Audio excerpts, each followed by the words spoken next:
Hello दोस्तों, welcome to my YouTube channel. आज हम आपको सोमवार व्रत की कथा सुनाने वाले हैं। सोमवार के व्रत को लेकर मान्यता है कि इस व्रत को करने से भगवान शिव अपने भक्तों की मुराद जल्दी पूरी करते हैं। सोमवार का दिन भगवान शिव को समर्पित है, इसलिए इस दिन भगवान शिव की पूजा और व्रत करने का महत्व और ज़्यादा बढ़ जाता है। यदि आप सोमवार के व्रत करते हैं तो आपको सोमवार व्रत कथा पढ़ना बेहद ज़रूरी है, क्योंकि इसके बिना आपका व्रत अधूरा माना जाता है। आइए जानते हैं सोमवार व्रत की कथा। देवों के देव महादेव बहुत ही भोले माने जाते हैं, इसलिए उनका नाम एक भोलेनाथ भी है।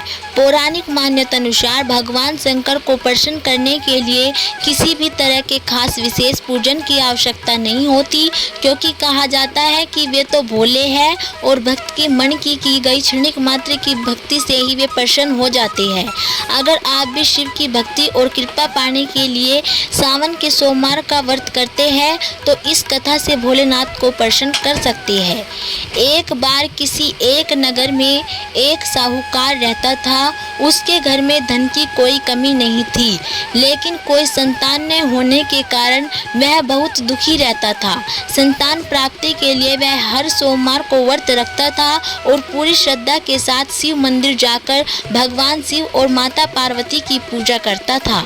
उसकी भक्ति देखकर एक दिन माँ पार्वती प्रसन्न होकर भगवान शिव से साहूकार की मनोकामना पूर्ण करने का निवेदन कर रही थी। पार्वती जी के आग्रह पर भगवान शिव ने कहा कि हे पार्वती, इस संसार में हर प्राणी को उसके कर्मों का फल मिलता है और जिसके भाग्य में जो हो उसे भोगना ही पड़ता है। लेकिन पार्वती जी ने साहूकार की भक्ति देखकर उसकी मनोकामना पूर्ण करने की इच्छा व्यक्त की। माता पार्वती के आग्रह पर शिवजी ने साहूकार को पुत्र प्राप्ति का वरदान दे दिया, लेकिन उन्होंने बताया कि वह बालक 12 वर्ष तक ही जीवित रहेगा। माता पार्वती और भगवान शिव की बातचीत को साहूकार सुन रहा था, इसलिए उसे ना तो इस बात की खुशी थी और ना ही दुख। वह पहले की भांति शिवजी की पूजा करता रहा। कुछ समय के बाद साहूकार की पत्नी ने एक पुत्र को जन्म दिया। जब वह बालक 11 वर्ष का हुआ तो उसे पढ़ने के लिए काशी भेज दिया गया। साहूकार ने पुत्र के मामा को बुलाकर उसे बहुत सारा धन देते हुए कहा कि तुम इस बालक को काशी विद्या प्राप्ति के लिए ले जाओ।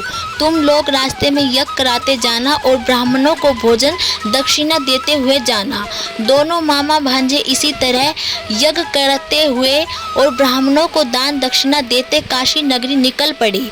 इस दौरान रात में एक नगर पड़ा जहां नगर के राजा की कन्या का विवाह था, लेकिन जिस राजकुमार से उसका विवाह होने वाला था वह एक आंख से काना था। राजकुमार के पिता ने अपने पुत्र के काने होने की बात को छुपाने के लिए सोचा कि वह साहूकार के पुत्र को दूल्हा बनाकर राजकुमारी से विवाह कराने के बाद उसको धन देकर विदा कर देगा और राजकुमारी को अपने नगर ले जाऊंगा। लड़के को दूल्हे के वस्त्र पहनाकर राजकुमारी से विवाह करा दिया गया।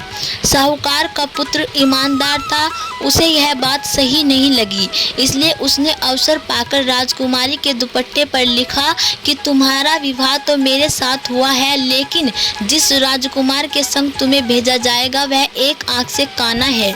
मैं तो काशी पढ़ने जा रहा हूँ। जब राजकुमारी ने चुन्नी पर लिखी बातें पढ़ी तो उसने अपने माता पिता को यह बात बताई। राजा ने अपनी पुत्री को विदा नहीं किया, फिर बारात वापस चली गई। दूसरी ओर साहूकार का लड़का और उसका मामा काशी पहुँचे और वहां जाकर उन्होंने यज्ञ किया। जिस दिन लड़का 12 साल का हुआ उस दिन भी यज्ञ का आयोजन था। लड़के ने अपने मामा से कहा कि मेरी तबीयत कुछ ठीक नहीं है। मामा ने कहा कि तुम अंदर जाकर आराम कर लो। शिवजी के वरदान अनुसार कुछ ही देर में उस बालक के प्राण निकल गए। मर्द भांजे को देख उसके मामा ने विलाप करना शुरू कर दिया। संयोगवश उसी समय शिवजी और माता पार्वती उधर से जा रहे थे। पार्वती माता ने भोलेनाथ से कहा कि स्वामी, ये स्वर मुझसे सहन नहीं हो रहा है, आप इस व्यक्ति के कष्ट को अवश्य दूर करो। जब शिवजी मर्द बालक के समीप गए तो वह बोले कि यह उसी साहूकार का पुत्र है जिसे मैंने 12 वर्ष की आयु का वरदान दिया था।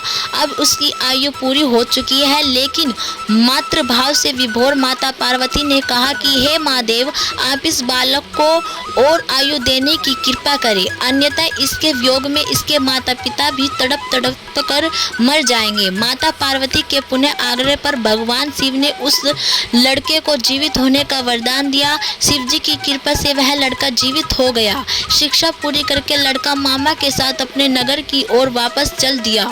दोनों चलते हुए उसी नगर में पहुंचे जहां उसका विवाह हुआ था। उस नगर में भी उन्होंने यज्ञ का आयोजन किया। उस लड़के के ससुर ने उसे पहचान लिया और महल में ले जाकर उसकी खातिरदारी की और अपनी पुत्री को विदा किया। उधर साहूकार और उसकी पत्नी भूखे प्यासे रहकर बेटे की प्रतीक्षा कर रहे थे। उन्होंने प्रण कर रखा था कि यदि उन्हें अपने बेटे की मृत्यु का समाचार मिला तो वह प्राण त्याग देंगे, परंतु अपने बेटे के जीवित होने का समाचार पाकर वह बेहद प्रसन्न हुए। उसी रात भगवान शिव ने साहूकार के स्वप्न में आकर कहा, श्रेष्ठी, मैंने तो सोमवार के व्रत करने और व्रत कथा सुनने से प्रसन्न होकर तेरे पुत्र को लंबी आयु प्रदान की है।